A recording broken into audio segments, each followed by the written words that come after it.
Pensez-vous avoir l'étoffe d'un héros astronaute? Qu'est-ce que ça veut dire? Dans son livre, Tom Wolfe parle de personnes qui défient la mort, comme des sportifs de combat, ce genre de choses. Alors non, je ne pense pas. Sur les 4000 employés techniques du centre spatial Johnson, il y avait seulement 4 femmes. Ça vous donne une idée de l'ambiance qui régnait dans les couloirs. C'était toujours la même hiérarchie dans les grosses réunions. Il n'y avait que des hommes à la grande table. Je me souviens de regards un peu perplexes. Qu'est-ce qu'elle fait là? C'est la secrétaire de qui, celle-là? Y a-t-il une différence entre les femmes astronautes et les hommes astronautes? Des différences positives, négatives ou amusantes? Non. D'ailleurs, ce n'est pas la peine de poser cette question dans votre émission. Vous voulez... J'aimerais que vous la coupiez au montage, d'accord? Bien. D'accord. On essayait toutes de cacher notre féminité, en quelque sorte. Je suis allée faire les boutiques avec Sally. On essayait de trouver les mêmes pantalons bruns et les mêmes chemises que celles que portaient les hommes. On voulait qu'ils nous considèrent comme des membres de l'équipe, pas comme des femmes astronautes. Voici une veste que Sally aimait beaucoup porter, avec ses lunettes d'aviatrice. Elle tentait de reproduire le style des astronautes des missions Apollo, leur côté un peu macho, un peu arrogant ou prétentieux. Les femmes astronautes n'avaient pas de marge de manœuvre. Elles voulaient se fondre dans la masse. Mais elles devaient aussi trouver le moyen d'affronter le sexisme ordinaire qui imprégnait la culture de l'époque. Non, soit, je vous l'ai dit, ce n'est pas Mademoiselle Hyde.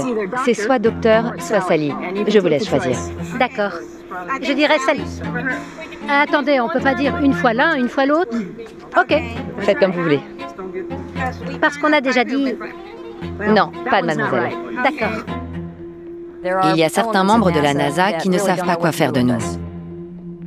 Il y a pas mal de comportements condescendants. À chaque fois qu'on vient nous parler, ils ne savent pas trop sur quel pied danser. Je suis diplômé de West Point. Je suis allé au Vietnam.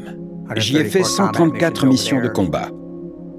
Je trouvais que les femmes qui avaient été sélectionnées n'avaient pas fait leurs preuves comme nous. D'autres collègues, anciens militaires, partageaient mon avis. Je trouvais Sally très attirante. Judy était belle. C'était la réalité de cette époque. Les hommes considéraient les femmes comme des créatures sexuelles. Mais des femmes astronautes, c'était inconcevable. Elles paniqueront au moindre problème. Elles hurleront, s'agripperont à nous ou se cacheront. We must investigate under controlled conditions the reactions of a woman to moon space environment. Well, Renza, welcome to your new home.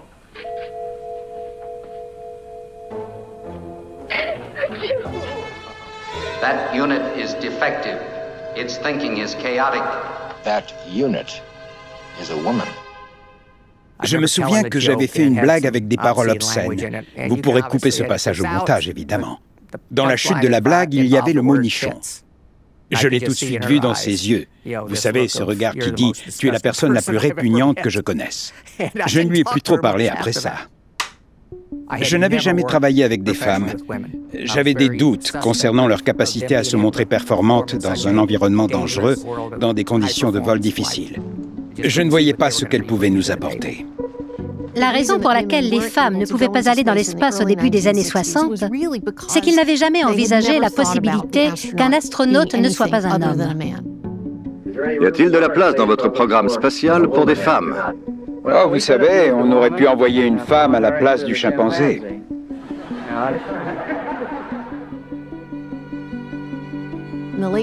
À la fin des années 50, un groupe de femmes pilotes a passé toute la batterie de tests qui avait été imaginée pour les candidats hommes du programme Mercury. Si on veut envoyer un être humain dans l'espace, on devrait envoyer le plus qualifié. Les femmes pèsent moins lourd, nécessitent moins de nourriture et d'oxygène, donc elles pourraient monter plus haut ou rester plus longtemps. Ces femmes s'en sont très bien sorties. Elles ont obtenu de meilleurs résultats aux tests cardio-pulmonaires ainsi qu'aux tests d'isolation sensorielle. Si vous trouvez des femmes plus qualifiées que vous, comment les accueilleriez-vous dans le programme? Elle savait les bienvenus. Peu de gens étaient ouvertement contre la participation des femmes. Mais finalement, le programme a été abandonné.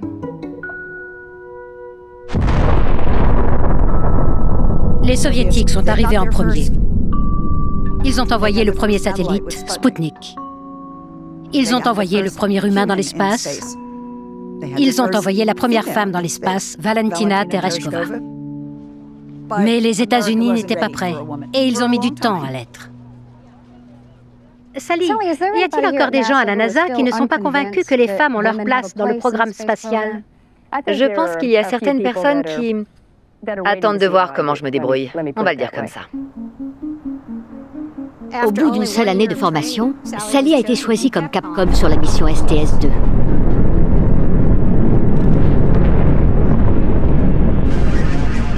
C'est un poste de choix. C'est la seule personne du centre de contrôle qui communique avec les astronautes dans la navette. Bien, on vous reçoit 5 sur 5. On a noté vos commentaires sur le bras RMS et tout est bon. OK. C'était un poste à responsabilité, en particulier sur cette mission, puisqu'ils ont eu quelques soucis. Au cours de la mission, les tuiles ont été endommagées. La première phase n'est pas une promenade de santé. On voit des flocons par le hublot. Les tuiles de protection thermique sont les seuls éléments qui protègent la navette quand elle pénètre dans l'atmosphère de la Terre. S'il n'y en a pas assez, elle explose. Il va y avoir quelques modifications à faire. Mais vous ne voulez pas que je le mentionne tant qu'ils ne seront pas au-dessus des États-Unis. C'est ça. On voudrait continuer à jeter un œil au problème de la caméra. D'accord. On est un peu à l'arrêt, les gars. Vous comprenez? On a perdu la caméra. Toujours les mêmes soucis, c'est le disjoncteur. La frustration montait au centre de contrôle. Des vies étaient en jeu.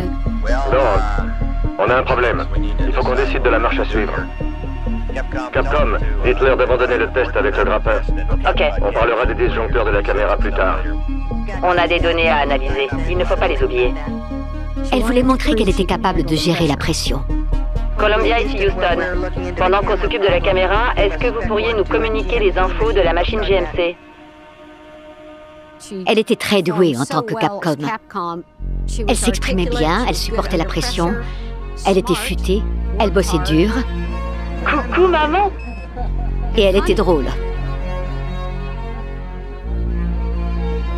Vous avez été la première femme Capcom.